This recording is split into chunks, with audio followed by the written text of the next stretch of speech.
C'est le moment de la chronique économique avec Yves Daou, directeur de la section argent du Journal de Montréal. Bonjour Yves. Salut Francis. Toujours un plaisir de t'avoir avec nous. Vendredi dernier, vous avez eu la chance, en fait l'opportunité, ton visage en dit long, d'aller rencontrer les dirigeants d'Investissement Québec qui souhaitaient faire une rétrospective des 5 dernières années, là, depuis grosso modo, qui ont reconfiguré la patente.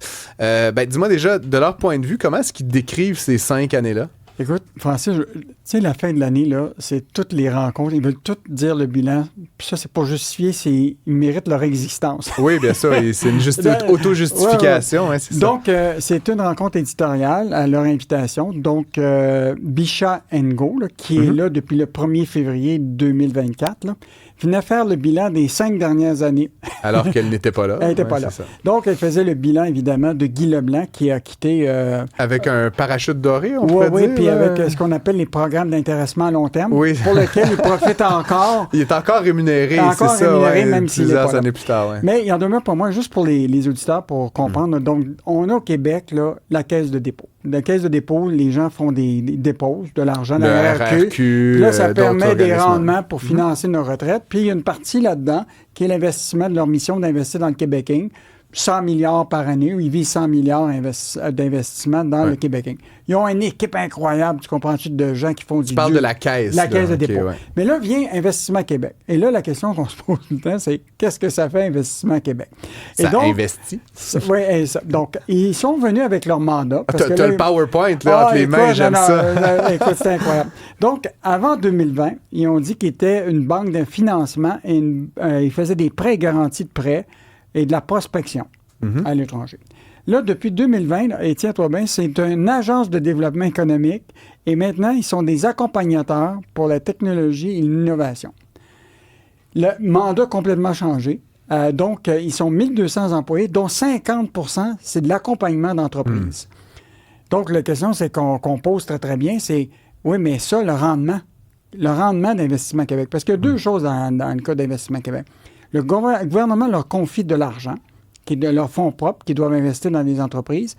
Et ils sont aussi mandataires pour le gouvernement du Québec pour tous les projets d'investissement. Bien sûr. Donc, ça, dans le fond, l'Investissement Québec, c'est un peu la banque du gouvernement pour investir dans des projets risqués, etc. On a même posé la question à Mme Ngo par rapport à est-ce qu'elle a déjà dit non au gouvernement sur des projets, parce que c'est eux autres qui font le due diligence. Et la vérification diligente, l'analyse des dossiers, des chiffres. Elle n'a pas voulu répondre à cette question. Non, ils disent jamais non. Puis c'est ça qui... je voulais t'entendre un peu là-dessus parce que le journal, d'ailleurs, qui a fait état de cette rencontre-là, titrait quelque chose, là, je me rappelle plus le titre exactement de l'article de Sylvain Larocque, mais essentiellement, on fait notre possible. C'est ça l'expression. Là, j'invente pas ça, là, ça vous a été dit. Puis je me disais, tu sais, Mme Ngo qui gagne 1,2 million de dollars par année, je crois que vous avez aussi rencontré d'autres hauts dirigeants qui gagnent 700 puis 800 000 dollars par année. Moi, d'entendre dire qu'ils font leur possible, je trouve que c'est un peu cher payé pour faire son possible. Mais non, là, la grosse question, c'est le rendement. Lui-même. Donc, sur le 7,4 milliards qu'ils ont de fonds propres, le rendement est presque négatif sur 5 ans. C'est ça. Puis évidemment, sur la part de laquelle le gouvernement les confie ces mandats-là d'investir, le rendement n'est pas mieux. Est négatif. Est presque négatif. C'est ça, Donc, la question, c'est normal qu'ils disent qu'ils veulent changer de mandat au moment où le résultat financier est plus ou moins intéressant. Donc, la question qu'il faut se poser vraiment, c'est quel est le rôle de cet organisme-là? Est-ce qu'il n'y a pas... Il faudrait peut-être réfléchir. Là, on est dans un contexte où on veut revoir comment l'État fonctionne. François Legault l'a dit. Hein? Il faut revoir nos façons de faire. Il faut accélérer les projets, etc.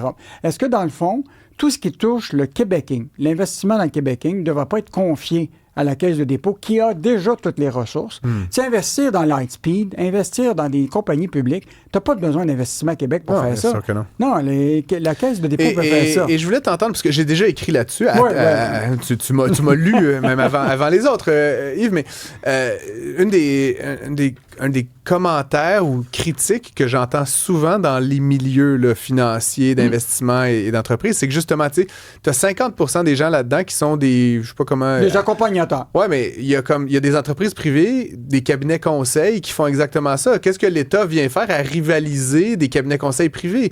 Et puis l'autre affaire, c'est qu'on me dit beaucoup dans le milieu de l'investissement, Investissement Québec, c'est tellement gros, puis il y a tellement de monde, puis ils sont tellement dans tout, qu'ils imposent leurs conditions. Fait que là, tu as des petites firmes là, de capital de risque, puis des investisseurs, puis des family office, ils se font dicter par l'État comment ils devraient faire leur job, puis quelle valorisation. Puis c'est comme, de quoi je me mêle, tu sais, à quelque part. Fait, puis est-ce qu'ils disent quelque chose à ce sujet-là?